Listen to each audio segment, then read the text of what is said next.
TonyPerkins.com. Meg Kilgannon, Senior Fellow for Education Studies here at the Family Research Council, my guest host today. Meg, good to have you with us. It's really great to be here.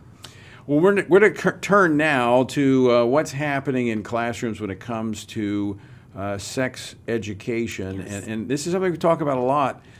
But my take on this, Meg, is that we're seeing an acceleration of this under this administration.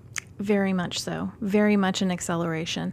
The Obama administration, of course, was very, very progressive on these issues, and the Biden administration has picked up and moved the ball. And class will soon be in session, and this stuff's going to be right in the middle of the classroom. Joining us to talk about this, Sharon Slater. She is the president of Family Watch International.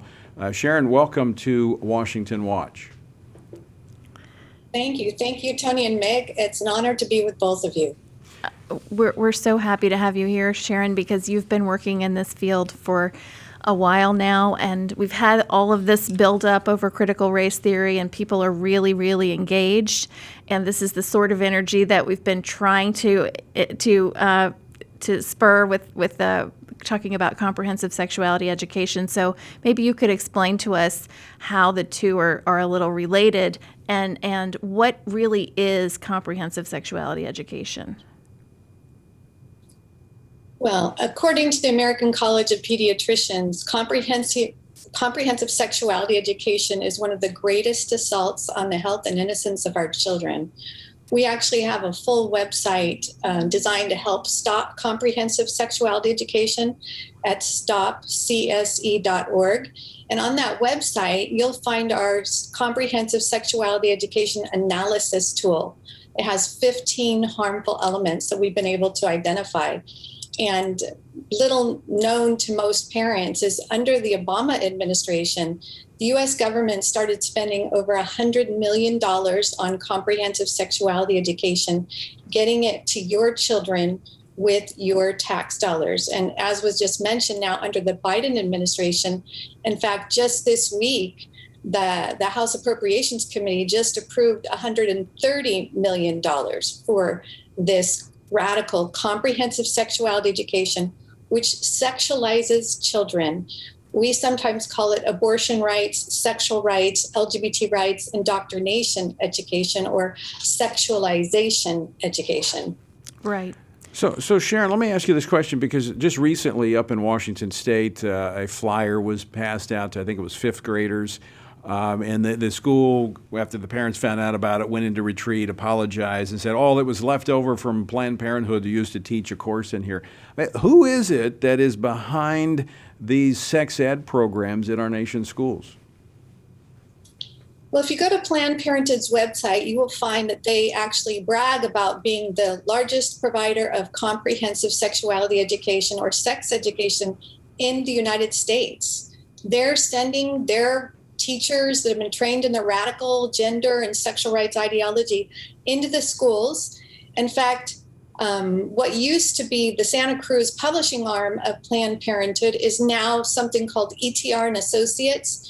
And they mostly have a monopoly on all the curriculum that is being ordered through the U.S. government. Those who are getting federal grants, part of that $100 million, they're usually getting their programs from ETR and Associates, which peddles all of the Planned Parenthood programs with all the harmful elements that we've talked about. Right. And the thing that I love about the information on your website is that you really equip parents to examine their own sex ed curricula in their school, and you have forms there that they can use to guide them and what to look for, how to document things, so that when they want to speak out about this, they are completely prepared. Right. You can also click on our USA map and click on your state, and you'll get your state profile. You'll see all your laws related to parental rights, sex education. You can even click on the chart that tells you what comprehensive sexuality education programs have received federal funding in your state.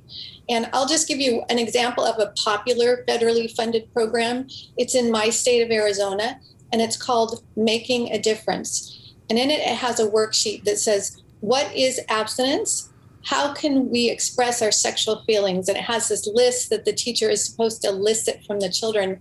And as part of that list, it'll say holding hands, saying I like you, touching each other's private parts, grinding, and other types of sex. That's what they're teaching children, to come up with this list to express their sexuality to each other. And they call that abstinence education. Right. Yeah, they actually call that abstinence education, which is absolutely crazy, because that's comprehensive sexuality education. You know, we don't have time to unpack this because we're up against a break. But Sharon, I think talking about Planned Parenthood being in the schools, teaching the sex ed programs. I mean, they benefit from sexualizing our kids. I mean, that's what they want. They want a whole population that is engaged in sexual behavior. They benefit from that. Incredible. Well, that's exactly right, because they're going to sell them condoms, contraceptives, abortions. Now Planned Parenthood is even selling cross-sex hormones, and these are huge money makers. I mean, that's like can be up to $2,000 a month, over a lifetime if they continue with that. I mean, this is just unconscionable. Comprehensive sexuality education is like a marketing plan for Planned Parenthood, and we would encourage everybody who's listening to this show to become part of the solution to fight this in your state. We have another website called Protect. Sharon, we're going to have to leave it there. We're up against a break. Okay. Thanks for joining us. As always, great to talk with you. Thanks so much for being with us.